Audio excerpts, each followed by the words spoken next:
Kapapasa lang natin ng batas November 8, 2024. Yung dalawa, Philippine Maritime Zones Law, Republic Act 12064, Archipelagic Sea Lanes Law, Republic Act 12065. Hindi na po pwede mangyari yung nangyari kamakalawa. Meron nawawala tayong isang mangingisda sa Zambales, yung hindi pa nakikita. Hindi mangyayari yung nangyari nung kamakalawang linggo. Yung mga mangingisda sa Naik, 5 ang nakauwi, yung 3 missing pa hanggang ngayon kasi malalaking barko dadaan na lang doon sa sea lanes. At yung mga helicopter ng China, dapat nasa ibabaw din sila ng sea lanes.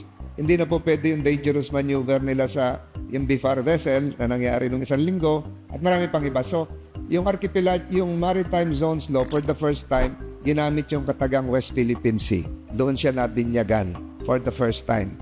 Tapos pinasok natin yung arbitral ruling, pinasok natin yung International Law of the Sea. So, lalabas doon na po pwede rin tayong makipag-tie up sa isang bansa for scientific and marine research sa isang islang hawak natin. So walang makakapagpigil sa atin na mag-tie up sa Japan, halimbawa na mag-conduct ng maritime research. Patuloy po yung ating pakikipag-ugnayan sa iba't ibang bansa. Ang France, kaalis lang kamakalwa ng Japanese Defense Minister. So tuloy-tuloy lang po tayo doon, Maris.